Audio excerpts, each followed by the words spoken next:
So for the past 2 weeks, I've had something rather precious packed into my pants. Excuse me while I just fish it on out for you. This shiny wee mofo right here is Oppo's fresh new Find X5 Pro. It's a super premium flagship smartphone costing over £1,000 here in Blighty. So as much as your Samsung Galaxy S22s and your iPhone Pro Max, Biddy Big Bollocks whatevers. So if it's so expensive, why would you buy this over an S22 or an iPhone or whatever? Well, Oppo is promising next level camera performance from the Find X5 Pro thanks to its snazzy new image processor, while the rest of the specs are just as tantalising. Now, following on from my unboxing and hands-on tour of the Oppo Find X5 Pro, I actually stuffed my SIM card inside of this thing. I've been using it as my full-time handset for the past fortnight, so here's my final frank review, including an in-depth look at that camera tech. And for more on the latest and greatest tech, please do poke subscribe and ding that notifications bell. Cheers! So first up, this phone has endured a fair few bumps, scrapes, scratches, all the rest of it, and that ceramic unibody is certainly tough enough to handle everyday existence. Absolutely no blemishes whatsoever on that back end at all. Once you give it a bit of a polishing up, it looks box fresh. But the problem is you do have to give it a polishing up because it is an absolute smudge fest. Seriously, the mirrored finish on this black model is just awful. If you finger it for more than a few seconds, it will look like you've basically smeared lard all over that back end. And I gotta say, this is one slippery bugger as well. There's a combination of the fact that it's quite heavy and also super smooth. Even the camera bump, there's just nothing to really add any friction there whatsoever. So place this thing at the edge of a countertop or on the arm of a sofa at your own peril. Luckily, if the Oppo Find X5 Pro does take a bit of a wee tumble, well, you've got a Gorilla Glass Victus screen up front that tends not to shatter upon impact with a hard surface. I'm glad that there's a pre-installed screen protector though, because it does tend to scratch up rather easily. And no complaints with Oppo's Smart Antenna 3.0 design as well. It doesn't matter how you clutch this phone, you'll get clear Wi-Fi and mobile networking signals at all times. It seems to do its job absolutely perfectly, whether you're clutching the phone in portrait mode, landscape, whatever. I never saw that signal take a tumble.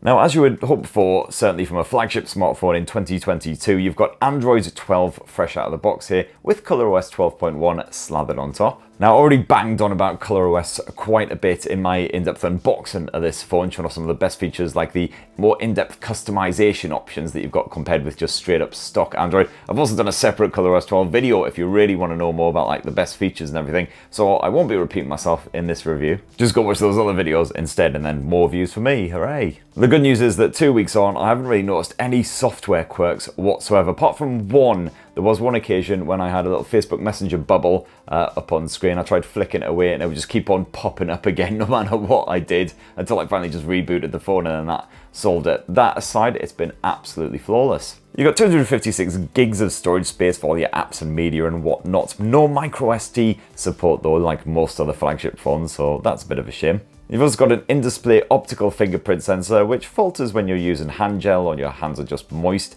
but the face recognition is usually a reliable backup. Occasionally this even works when you're rocking a face mask. That does mean it isn't quite as secure as what you'd find on some rivals like Samsung smartphones, for instance, but it's handy when you're out and about if and when you need it. Now, the display on the Oppo Find X5 Pro definitely still one of the highlights, an absolute stunner in every way, matching the biggest rivals launched in 2022 thus far. This AMOLED panel boasts a WQHD Plus resolution. You've got HDR10 Plus and 10-bit color support on there. So those visuals, big fat chef's kiss on all of that. Certainly when I buggered off to Barcelona for MWC, I spent a lot of time watching Netflix and Disney Plus on this thing, especially hanging around airports waiting to see if my flight would be cancelled. And spoiler alert, yeah, it was. Thanks, BA, you massive twat bags. But, you know, somehow the hatred burning in my very soul was calmed when I just chucked on some anime on this thing and just drank in those lush visuals. Absolutely stunning stuff. And it's LTPO tech as well, so you've got the full adaptive refresh rate all the way from 1 Hz up to 120 Hz. So you get those silky smooth visuals on that top end, and then when it drops down to the lower levels, it helps preserve your battery life if you're just, checking out a photo or some sort of static image. The stereo speakers are perfectly good, but I got a lot of play out of the Bluetooth 5.2, near flawless streaming to speakers and headphones. I had aptX adaptive support on my headphones, sounded absolutely fantastic. Certainly those high fidelity tracks streamed via Deezer sounded absolutely lush. The only problem I had was a slight bit of sort of distortion, a slight sort of weird crackly electronic sound sometimes when I hibernated the smartphone while I was streaming music to my headphones. Didn't happen very often, it was generally only when I was in a crowded area out and about.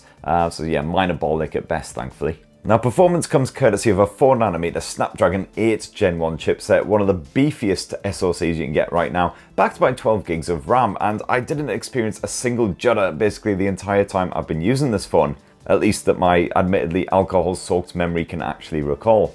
The Find X5 Pro definitely still does the biz for gaming, no worries. Genshin Impact just runs like a dream, and even if you go to town with the detail levels bumped right up to the highest end, 60 FPS level and everything like that, I didn't find there was much heat build-up at all. Clearly the vapor chamber and the graphene layers really do help to shift that heat away from the internals. Back got ever so slightly toasty after like an hour of play, but that was it. And this was with the dedicated gaming mode locked on the performance setting as well, so really pushing the resources to make sure I got that nice, smooth, stable frame rate. You've also got handy tools like Do Not Disturb, and naturally a good bit of 5G and Wi-Fi 6 support as well, which you can actually find on a lot of smartphones about a quarter of the price of this thing anyway.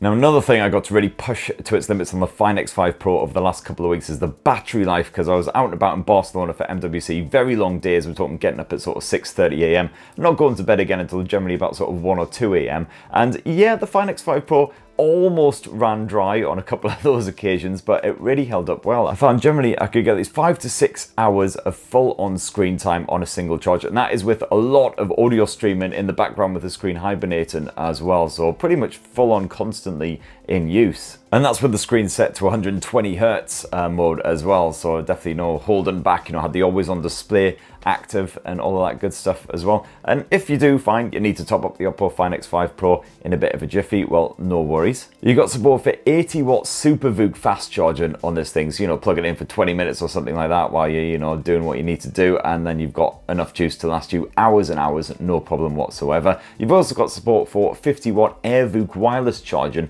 as well if you happen to have a supported charger. So yeah, if you're a heavy user, you want something that's not going to let you down, well, definitely recommended. So last up, onto one of the other highlights of the Find X5 Pro, the camera tech spearheaded on this phone by a 50 megapixel Sony IMX766 sensor. That Sony sensor has proven incredibly popular in 2022. Realme has basically used it in pretty much all of its recent smartphones, including the Realme 9 Pro Plus, which only costs around sort of 350, 400 quid here in the UK. So you might be thinking, hang on, how come this is using the same sensor when it costs like over twice as much as that? Well, fear you not, because Oppo has chucked in additional hardware to really elevate it over the rest of its rivals and really make that sensor sing. So for one, you've got some next level 5-axis image stabilisation built into this thing, supposed to help you out with your low light photography. You've also got a lens which is constructed from glass. That'll help prevent any, you know, haloing effects or other light-based shenanigans that might bugger up your shot. And most importantly, photos are processed by Oppo's own Marisilicon imaging NPU rather than the Snapdragon chipset that runs the show.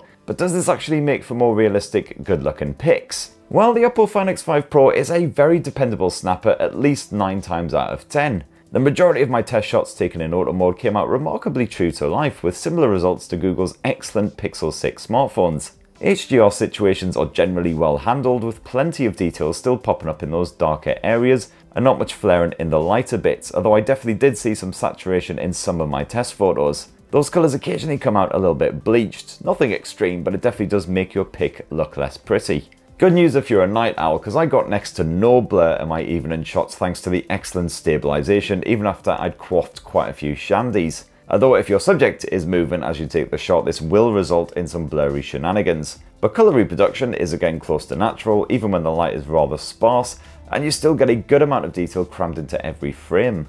The camera software has actually been updated a couple of times since I started testing out the Oppo Find X5 Pro, although I haven't noticed any real change in the performance, to be perfectly honest. I'm kind of hoping that they do manage to deal retroactively with some of the saturation issues though. Now, one of the snazzy exclusive new features here are the 3 new Hasselblad Master style filters, as designed by a trio of pro photographer dudes, and they are Radiance, Serenity and Emerald.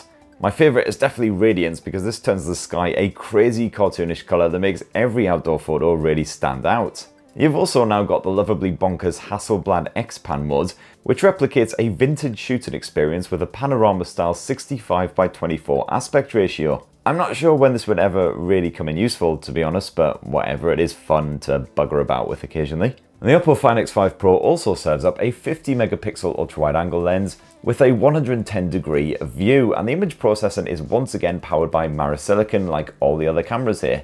If the lighting is strong, you'll generally capture natural tones again, although you do often end up with colder photos in sort of lower light, but even then you'll generally still get crisp photos stuffed with detail. And it is a proper lifesaver when you're trying to shoot touristy pics of massive buggers like this thing. And last up is the 13 megapixel telephoto lens with its 2x optical zoom. You don't get any periscope tech here, unfortunately, so this isn't as effective as some rivals like the S22 Ultra. This maxes out at a 20x zoom, and to be honest, there's no real point in going above 10x zoom level, because at that point things are generally starting to look a bit fuzzy and occasionally not quite in focus. Still, at that 10x level, I found I got pretty much always a consistently good shot of a distant subject. You could also punch in towards a living subject like a fluffy kitty cat without intruding in their personal space. Now let's shift onto video, which you can capture up to 4K resolution at either 30 or 60 frames per second. Even at that Ultra HD setting, you'll get smooth visuals when you're moving and shooting thanks to the excellent stabilisation, while the image quality in general is crisp and appealing. The Find X5 Pro works well in HDR situations, capturing stronger detail in the lighter and the darker areas compared with some of the competition. You can zoom in and out easily enough, and the phone automatically swaps between the lenses to suit without too jarring an effect. Noise levels are minimal when you're shooting at night as well, courtesy of that good old Mazda processing unit, although this does tend to drain the battery life quite quickly. And no real complaints on the audio side, the phone captures everything going on all around without much wind distortion when things do get a bit gusty. And last up, that 32 megapixel selfie cam is another solid effort. Snap away in sunnier climes and you'll still enjoy sharp, well-balanced pics, no worries. Those filters are back in action as well, although radiance ain't quite as effective with this lens, sadly. In more ambient light, you will get softer results and once again some blur as well if anyone actually dares to move, so you'll definitely want to pause and freeze. But the Oppo Find X5 Pro can automatically switch viewing angles to fit in extra heads when needed, which is a nice touch. And you can shoot up to full HD resolution videos using that front-facing camera as well, and it's really good for Skyping, Zoom and all that kind of stuff as well. I Skype with my fam up north quite a bit, and they were actually genuinely impressed by the video quality, to the point where they pointed out that it must be a really good phone that I'm reviewing because I look less crap than usual. So there you go, my beauties. That is my full, final, frank review of the Oppo Find X5 Pro after using it as my full-time smartphone for a fortnight and even going on holiday with a bloody thing. Didn't think that was even going to be possible anytime soon, but hip hip hooray. And I gotta say, if you're a power user and you want, you know, really strong battery life, you want a gorgeous screen, you want strong gaming chops, and you want cameras that aren't gonna fail you as well, well, the Find X5 Pro definitely does the job. It's not perfect by any means. There's, you know, subtle headphone jack or expandable storage like pretty much all flagship smartphones, unfortunately, and that telephoto lens ain't as strong as some of the periscope zoom efforts you will find out there. But these minor grumbles aside, I really enjoy using it. It's my full-time phone. Of course, it's just not very cheap is the sad reality. If you're on a bit of a tighter budget, highly recommend checking out the Realme GT2 Pro, because that also offers the Snapdragon 8 Gen 1 experience and some really strong specs, including a gorgeous display, all for just £600, so considerably cheaper. Anyhow, those are my thoughts. What do you guys reckon of the Oppo Find X5 Pro? It'd be great to hear from you down below. I'm going to be reviewing another smartphone next, which is under embargo, so stay tuned for that. Don't forget to poke subscribe and ding that notifications bell for more on the latest and greatest tech, and have yourselves a wonderful rest of the week. Cheers everyone. Love you.